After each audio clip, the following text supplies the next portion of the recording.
Olá a todos, muito obrigado por ter você comigo aqui novamente. Se você gostar desse vídeo, por favor, deixe seu like, deixe seu comentário abaixo. É um prazer enorme ter vocês aqui comigo novamente. Bom, você sabia que o cristianismo ele pode ser um platonismo para as massas? Pois é, então assiste esse vídeo até o final. É o que vamos falar nesse vídeo aqui. Bom, engenharia reversa é um termo que significa desmontar algo, criado ou inventado por pessoas para compreender a invenção. É o que se tenta fazer aqui em relação a textos cristãos, milagres, ensinamentos, atribuições não dissecados, analisados minuciosamente e individualmente, para tentar encontrar a origem, ou seja, de onde a passagem foi copiada ou adaptada. Você verá que algumas parábolas de Jesus existiam 500 anos antes entre filósofos gregos como Pitágoras, Platão e Sócrates. Interessante, seria por isso então que Jesus passa vários ensinamentos, parábolas, ele fala de uma forma, ele impõe uma retórica, tá entendendo? Que é bastante semelhante mesmo à linguagem grega que era utilizada na época. Não será por isso que talvez o Novo Testamento ele tenha sido traduzido da Septuaginta grega, tá entendendo? E foi escrito no idioma grego? Então são questionamentos aí interessantes, né? Bom, aquele joguete de palavras, né? Aquela retórica, aquelas nuances, né? Então, você vê que ele tem um estilo de palavras, né? Os dialetos ali que remonta à época grega, né? Dos filósofos gregos, né? Do período helenístico. Informações coletadas ao longo dos últimos séculos por acadêmicos e professores universitários que têm passado despercebidos indicam que o Jesus bíblico ele não existiu da mesma forma como os evangélicos e as igrejas mostram. É um fato que Jesus existiu, os acadêmicos concordam, mas a sua vida teria sido outra, possivelmente a de um ativista político ou de um líder engajado em libertar os judeus da tirania romana. Bom, se bem que não é evidência de que Jesus era contra o Império Romano. Na Bíblia mostra-lhe que Jesus ele era contra, né, em tese, aquele dogmatismo religioso que os judeus queriam impor, né, de acordo com os textos bíblicos, né. Mas aqui, como a gente está falando de história e não dos textos bíblicos, aqui diz que ele queria libertar os judeus da tirania romana. Mas os milagres, ensinamentos e as histórias atribuídos a Jesus como filho enviado de Deus ou Messias podem ter sido forjados pelos primeiros religiosos. Bom, veja bem, o meu objetivo aqui neste vídeo nem é falar, nem entrar no mérito se Jesus existiu ou não, tá? Aqui é mostrar os paralelismos que tem entre o cristianismo e o platonismo, né? As filosofias advindas de Platão, Sócrates, né? Da época grega, dos filósofos gregos. É verdade que parábolas e ensinamentos semelhantes aos de Jesus podem ser encontrados em textos e ensinamentos de filósofos anteriores, como Pitágoras, Platão e Sócrates. Bom, tradição de ensinamentos. A utilização de parábolas e histórias para transmitir ensinamentos morais e filosóficos é uma tradição antiga que remonta a muito tempo antes do tempo de Jesus. Filósofos e sábios em diversas culturas usaram esse método para ensinar verdades profundas de maneira acessível. Bom, Pitágoras e os pitagóricos usavam símbolos e ensinamentos enigmáticos para transmitir suas doutrinas filosóficas e religiosas. Embora não seja diretamente comparável às parábolas de Jesus, a abordagem de usar histórias e símbolos para ensinar é semelhante. Bom, Platão frequentemente usava diálogos e alegorias para explorar questões filosóficas complexas. Sua obra mais famosa, A República, inclui a alegoria da caverna, que é uma parábola filosófica profunda sobre a natureza da realidade e do conhecimento. Bom, Sócrates, através dos diálogos platônicos e xenofontianos, usava perguntas e respostas para levar os interlocutores a insights filosóficos. Embora não seja exatamente o mesmo que contar parábolas, o método socrático de questionamento é uma forma de ensino que busca a verdade através da discussão. Bom, temas como justiça, moralidade e a natureza da alma são comuns tanto na filosofia antiga quanto nos ensinamentos de Jesus. Isso pode refletir uma busca universal por respostas a grandes questões da vida. As parábolas e ensinamentos de Jesus foram influenciados pelo contexto cultural e religioso de sua época, incluindo tradições judaicas e influências helenísticas do período grego, certo? Bom, isso aqui que eu estou mostrando não está oculto, tá? De ninguém, todo mundo pode ter acesso a essas informações, só basta você pesquisar. Bom, é verdade que o cristianismo, especialmente em sua forma teológica e filosófica, desenvolvida ao longo dos séculos, tem influências do platonismo e do neoplatonismo. Durante os primeiros séculos do cristianismo, os pais da igreja e teólogos cristãos estavam familiarizados com a filosofia grega, incluindo o platonismo.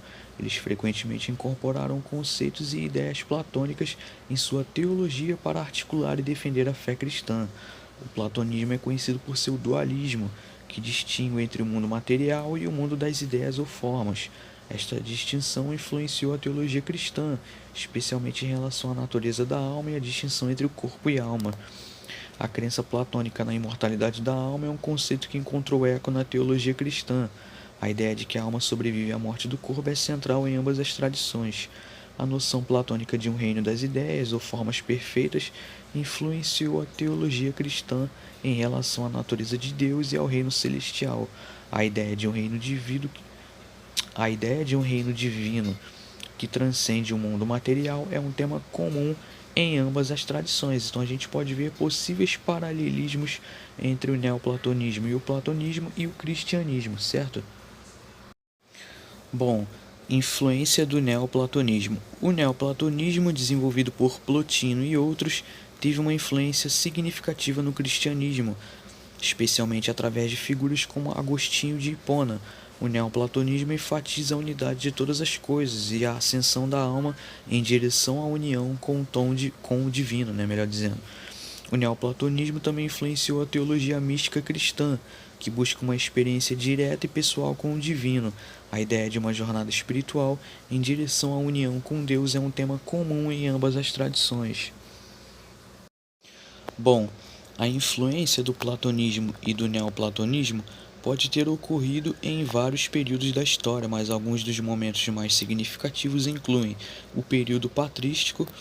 Durante esse período, os pais da igreja, como Orígenes, Agostinho de Hipona e outros, estavam familiarizados com a filosofia grega, incluindo o platonismo e o neoplatonismo. Eles incorporaram conceitos e ideias dessas filosofias em sua teologia para articular e defender a sua fé. O neoplatonismo, desenvolvido por Plotino e outros, teve uma influência significativa no cristianismo durante esse período. Figuras como Agostinho de Hipona foram influenciadas pelas ideias neoplatônicas. Bom, durante a Idade Média, a filosofia platônica e neoplatônica continuou a influenciar a teologia cristã. Pensadores como Tomás de Aquino e outros incorporaram conceitos aristotélicos e platônicos. E também no Renascimento e Reforma. Durante o Renascimento e a Reforma, houve um renovado interesse pela filosofia clássica, incluindo o platonismo. Isso levou a uma reavaliação das influências platônicas na teologia cristã. Bom, a relação entre o pensamento de Platão e o cristianismo é sabidamente íntima e ocorre desde os primórdios de sua fundação. Na patrística, temos que não há um só Platão, porém vários, segundo seus intérpretes e seguidores. Daí o neoplatonismo ter ensejado várias escolas filosóficas, inclusive de cunho religioso, porém a linha central de seu pensamento inegavelmente serviu àquelas teorias que preentenderam a metafísica. O nascente cristianismo embeberou-se sofregamente no manancial teórico do platonismo, guardadas as devidas proporções. O sistema dualista platônico atendeu à necessidade de racionalização que a cristandade ansiava. Na eminente figura de Agostinho, assume uma justificativa da teorização do embate entre carne e espírito, identificando-se com os elementos filosóficos platônicos do mundo sensível em oposição ao inteligível, matéria e mundo das ideias. A analogia é de fácil apreensão, correlacionando a alma com o mundo das ideias e o mundo sensível à carne, sendo esta idêntica à efemeridade e inferioridade do mundo sensível platônico. Nietzsche, que se opor a esse modelo, afirmara este ser a racionalização dos fracos e covardes, que temem a instabilidade da vida, por isso se ancoram na ilusão platônica que existe um mundo imutável e perfeito, para onde eles podem fugir. Negam assim o direito daqueles que forte enfrentam dionisicamente todas as adversidades intrínsecas da vida, certo? Como disse aqui o Nietzsche. Bom, para vocês verem que até o filósofo Friedrich Nietzsche, filósofo alemão, ele diz, né, que o cristianismo é platonismo para o povo, para as massas. Óbvio que o sistema platônico, nietzschiano e cristão são superiormente mais complexos do que a simples consideração dualista, assim como a crítica demolidora que Nietzsche engendra a toda a metafísica, sobretudo a da Igreja. Para o filósofo alemão em consideração, o cristianismo é sim uma instituição que tem no platonismo sua fundamentação teórica e degenerante, e tem feito triunfar os fracos sobre os fortes, pela hegemonia do cristianismo no Ocidente. Contudo, não se pretende pelo exposto um julgamento ou classificação de superioridade de qualquer das posições expostas. Mas é nítido que há um paralelismo. E se há um paralelismo, então isso mostra que o cristianismo ele não é nada de novo, tá? Porque algo que é novo, é exclusivo, ele não pode beber de outras fontes. Ele não pode ter semelhanças com outras fontes. Então isso mostra que se houve um paralelismo, houve uma espécie de influência, uma espécie de cópia, tá entendendo? Da filosofia grega, tá entendendo? Ou seja, tudo que a gente vê ali tem uma espécie de filosofia grega por trás. Bom, então se algo bebe de outras fontes, então isso mostra que não é autêntico. Então se não é autêntico, se não tem autenticidade, então não é a verdade, o caminho, a verdade, a vida ou algo inspirado, né? Ou algo que tem um propósito divino. É algo meramente humano. O pensamento político platônico se tornou a origem da teoria política ocidental. Após o declínio do Império Romano, a herança política e espiritual de Roma passou à Igreja cristã. Confrontada com essa tarefa mundana bem real, a Igreja tornou-se tão romana e adaptou-se tão completamente ao pensamento romano em matéria de política que fez da morte e ressurreição de Cristo a pedra angular de uma nova fundação, erigindo sobre ela uma nova instituição humana de tremenda durabilidade. Assim, após Constantino o Grande ter recorrido à Igreja para assegurar ao Império decadente a proteção do Deus mais poderoso, a Igreja conseguiu por fim superar as tendências antipolíticas e anti-institucionais do credo cristão dos primeiros séculos. É fato que o pensamento político romano de longa data começou a utilizar conceitos platônicos com o fito de compreender e interpretar as experiências políticas especificamente romanas. No entanto, é como se apenas na era cristã os invisíveis padrões de medidas espirituais de Platão se tivessem desdobrado em sua plena eficácia política, na medida em que a Igreja Católica incorporou a filosofia grega na estrutura de suas doutrinas e crenças dogmáticas, ela amalgamou o conceito político romano de autoridade. Então, vocês podem ver várias fontes falando sobre o mesmo assunto, não é nada oculto de ninguém. Qualquer pessoa que pesquisar também pode encontrar essas informações que eu estou trazendo, e sim, é possível que o cristianismo tenha tido influência, sim, da filosofia grega. Não estou dizendo que Jesus não existiu, tá? Nem é o mérito do vídeo, o mérito é apenas apontar semelhanças, paralelismos nítidos e bem claros entre o cristianismo e o platonismo e o neoplatonismo. Bom, espero que todos tenham entendido aí o raciocínio, espero que todos tenham entendido aí esse vídeo. Se esse vídeo te gera algum valor, deixe seu like, comente abaixo a sua opinião, se você concorda ou discorda. Vou ficando por aqui. Muito obrigado a todos pela paciência, pela atenção. Por hoje é isso, muito obrigado a todos e até mais.